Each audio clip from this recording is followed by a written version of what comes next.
Hey everybody out there, my name is Dragnix, and this is a couch cushion. What is that? Well, it's a game that you can buy with just the change that you could probably find in your couch. And this is out there somewhere, a whole 19 cents during the Steam summer sale. Now, it's a platformer, but it's got a little bit of a twist on it, and it's got a lot of good things going for it. So I want to show you guys a little bit of the gameplay and show why you should pick it up for the whole 19 cents that you can grab it for. Alright, let's get right into it at this point. I'm going to do overlaid commentary because of the lack of audio controls that I was having. A little bit of a problem there, but that's okay. So, you have a couple of ways to deal with enemies and the environment here. You do get a gun later on in the game, which I'm using here. Now, the game, though, is more so a platformer and a puzzle platformer at that, because you have a teleportation gun. Now, this gun will hit a wall, or in this case, the blue light there, and you will teleport to wherever the bullet hits. Now, you can use momentum in order to take advantage of that. Like here, I'll jump, then throw it again. There we go. Same thing here. Cool. It's a cool mechanic that I haven't seen done that well before, and it really works in terms of the game's sort of puzzle-like nature. You sort of almost forget that you have the ability to like gain momentum at times, but when you remember, it's like, okay, how do I get past this specific puzzle? Now, for example, the lava, obviously I don't want to go through that. Those will reflect things, and so I need to get to that door here. I missed the first one. Okay, sucks to be me. I'm gonna kill myself at that point to go right back through this section. Now, those lasers that you see there all have different purposes. The blue one I can actually hit, and my teleportation will actually hit off of it. The red will actually stop anything from going through that at that point.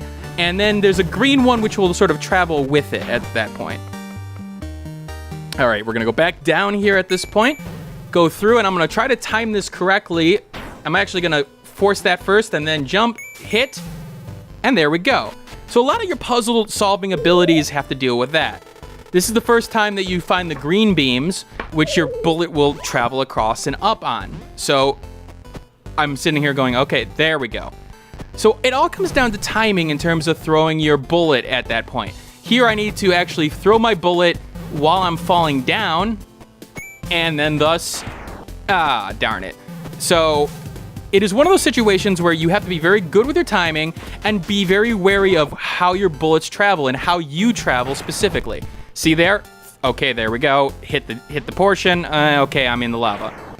Now I realize that I have to figure out a way to actually get over this red and blue portion, and then I realize, well, wait a minute, I have my momentum section here, so I'm gonna try and attempt a couple things. I keep on forgetting that I can actually travel through it with the momentum, and there we go. You see that? Up I go.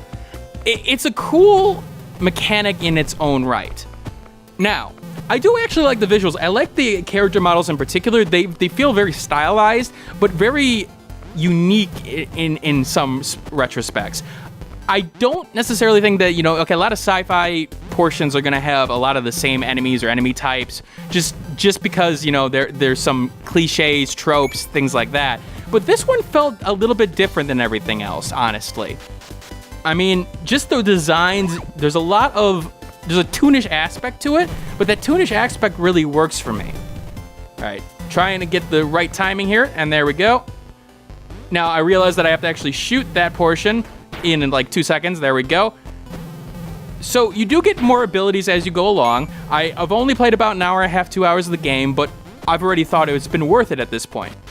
Especially with there's really cool solutions the way that it sort of plays out at this point. Those are reflector beams, and now you're sitting there going, oh wait, okay, I gotta get to the door over there. There's not necessarily an easy path. I can't go through those portions in the middle in terms of those, sticks that you can fire through, but you can't go through. Now I can fire through these things, but you'll notice the first time that I do it, it's like, okay, I need to get that blue beam up so I can reflect through it, but they regenerate. So I'm sitting there going, okay, do I need to time this right? No, what I need to do is actually fire through this, cause that, and there we go. The reflection was kept on going back and forth, and then I just used that once it was able to hit the wall and the blue beam to actually finish the solution. Now, is the game all, great in terms of the portions in question? No, not at all. The music's actually reasonable. I mean, the good changes in terms of the music, in terms of the sort of situation that you're in and where the new area that you get to really does work. However, there are times where the music sort of cuts out. Now, I do admit that those parts actually worked pretty well at that point, surprisingly. I was actually sort of interested in the fact that, like, it used that sort of lack of music at sometimes purposefully, and it did it rather well in that case. Now, again, a whole new solution here. I'm able to jump. There is a set of precision that you need, which I admit that at times it felt like the controls weren't giving me what I needed. However, playing it over and over again and just, sort of getting used to it, I think it was more just me and my timing being a little bit off and the game wanting some real precise timing. Honestly, for 20 cents at this point, this game is already returned on its investment. The fact of the matter is, I've taken 2 hours of enjoyment out of it at this point. That's more than enough. But there is a story behind it, and the story does do well in terms of, like, you're crashed on a planet, you do meet characters and things like that, the text is reasonable, but overall, I just think the game knows what it's doing well. It knows exactly how to play the puzzle game, knows how to do the mechanic well, and it's a game that you really should pick up. I mean, honestly, 20 cents, you can find that, again, in your couch cushion. Alright, this is Dragnix signing off. Sorry for the short video today. Alright, I'll see you all later. Hey everybody, thanks for watching. If you like this content and want to see more of it, you may want to hit that subscribe button on the left-hand side. If you like this video and want to see more of this content, take a look at this video on the left-hand side as well. And if you've missed my last video, take a look at the right-hand side. Once again, thanks for watching, and keep on gaming.